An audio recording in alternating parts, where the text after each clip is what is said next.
Zapp suggested we start by submitting a public records request to the Borough of Sewickley to obtain a copy of the police report. Wolf was 18 when he died, no longer a minor, so our teacher saw no reason why we would be denied access. But when Shiv filed the request in person, she was informed the report was sealed.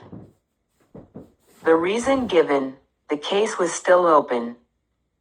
Shiv said, "Just spitballing here, if Wolf's death was a suicide, why didn't they close the case?"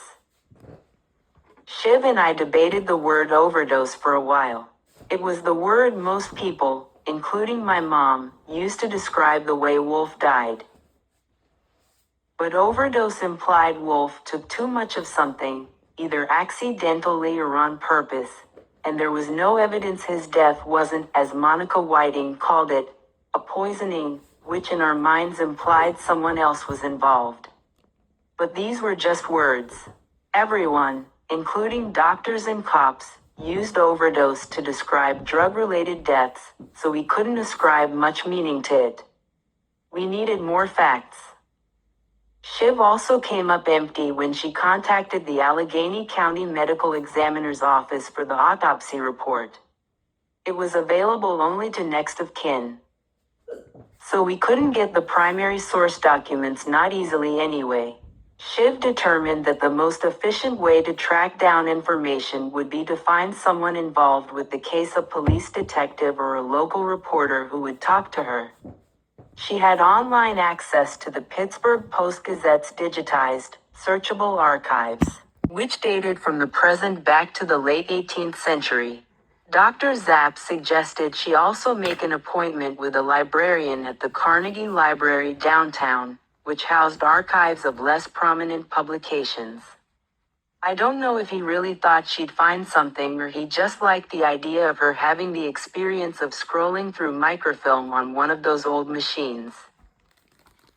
The alumni database proved useful. Madeline Whiting, Susanna Mercer, and Vince Mahoney were 3 ghosts with email addresses and phone numbers. In my emails to them, I made sure to mention that I was Ms. Northrup's daughter. All her former students loved her, and I figured the association would engender some goodwill. Madeline emailed me back first, within minutes. "I will tell you as much as I can." I could hardly believe my eyes. I hadn't really expected her to respond. Maybe our alumni network was stronger than I thought. Or maybe she'd been waiting to tell Wolf's story. Whatever her reasons, she agreed to talk on the phone later that evening. I ducked out of track practice early and hustled home to make the call from the privacy of my bedroom. As soon as I sat down, I lost my nerve. I had no idea what to say, so I called Shiv first. "Talk to her woman to woman. Start from the beginning," Shiv said. "I'll do the rest." The rest? I adjusted my body in the seat of my swivel chair, which Mom brought home when St. Ignatius upgraded the computer lab. I used to like rolling around the room on it. I'd pretend it was a horse named Red, because it was covered in red fabric. My desk, a heavy wood library table with a hidden compartment that wasn't a secret, was an antique, and probably the most valuable piece in the house. A gift from my grandmother when she was simplifying before she died. Shiv once commented that the furniture in our house was minimalist, which was her way of saying thrifty, but really there was just less of it. 2 people inhabit a home, you don't need a ton of places to sit. Stakeouts. Wiretaps, Shiv said. Wiretaps? Kidding, she said, but I do take reconnaissance seriously. Are you going to wear diapers on your stakeouts? I asked. I know how to pop a squat. On somebody's lawn? In Sewickley? She assured me she would be discreet. She wasn't joking. What should I ask her? Should we prepare some questions? Ask her about Wolf, what he was into. According to my mom, Maddie and Wolf's childhood had been idyllic, the sort of childhood people look back on and said, that was a nice way to grow up, after moving on to some more sparkly place, New York or San Francisco. Later, they'd contemplate returning to Sewickley to push their Up-A-Baby strollers down Beaver Street without getting mugged. People all want the same thing, Shiv said. What's that? To talk about themselves. Maybe you should be on the call with me, I suggested. You're going to Princeton next year. You can figure out how to have a conversation with another human being. This was Shiv's Veer scion of a pep talk. A Bridge alert beeped on my phone. Call Madeline. Bridge was a calendar app that most St. Ignatius people had on their phones. Shiv got me using it, and then I downloaded it on my mom's phone, mostly so I could request use of her car. One of the features was a scheduling tool, which allowed us to send each other options and vote on the best alternative. Shiv had always been really into tracking everything, including time.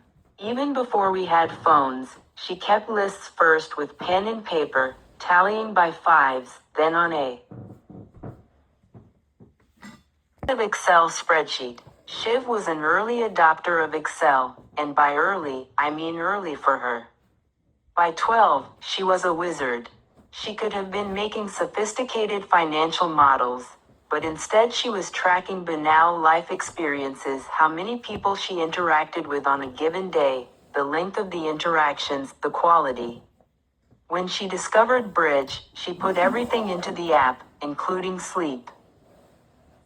After Shiv and I hung up, it occurred to me that when I had picked Turd Wolf's situation, I'd imposed my own version of St. Ignatius and Sewickley and life generally. In my imagination, Wolf and Kyle had been virtually indistinguishable. Of Madeline, Susanna, and Vince, I'd thought, these people are just like me. But were they? A lot had happened in 18 years, and I'm not even talking about earth-shattering geopolitical events. I'm talking about the day-to-day art of being human. I'm talking about Bridge. I dialed the phone number Madeline had given me, which was different from the one in the alumni database, at 5:06 p.m., 6 minutes late. She picked up on the third ring, suggesting she was not eager to talk but willing. I stammered through an awkward greeting. Except for Mom and Shiv, I rarely spoke on the phone to anyone. It felt unnatural. Immediately, she asked if she could put me on hold because someone was in the process of delivering a new chair. When she picked up again, she explained, every couple of years, they roll a new chair into my office. Apparently, chair technology operates according to its own version of Moore's law. Instead of increased processing power, the result is increased sitting time. When the maintenance guy dropped it off, he said, someone must really care about you. No, somebody cares about keeping me where they want me. I laughed like I understood corporate angst, and then tried to crack a joke. Everybody's talking about the government controlling our bodies, but no one's talking about the chairs. There was an awkward pause. It couldn't have lasted for more.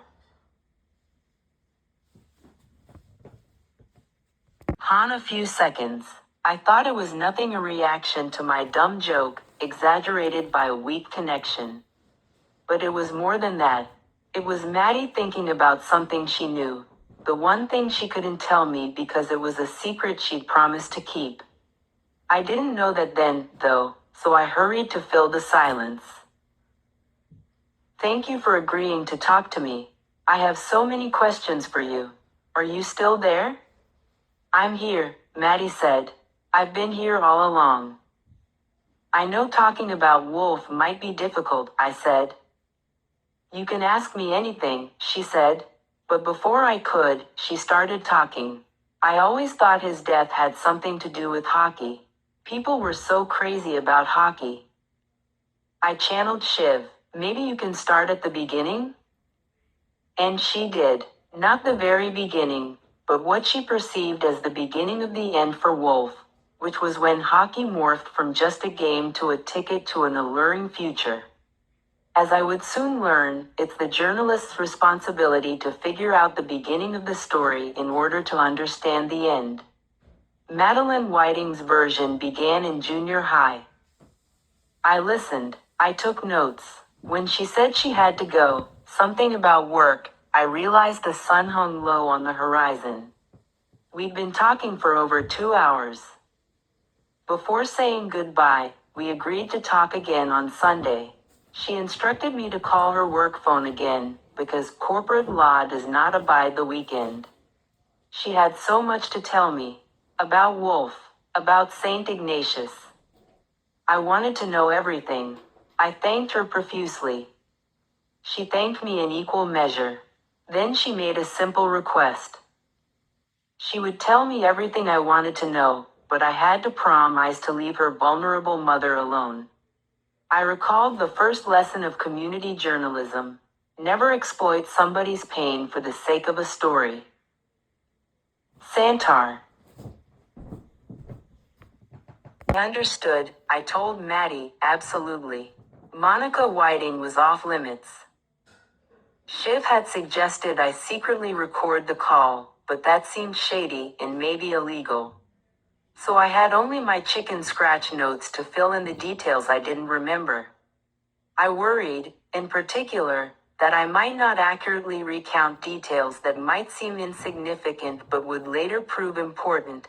A conversation, a shrug, a sweaty palm. But I told myself, any errors in fact were far more likely to come from Maddie. I was impartial, she was not. My recollections were immediate, hers were 18 years old. I did not question her truth. And I could not have foreseen that our little project would one day attract the attention of a U.S. attorney.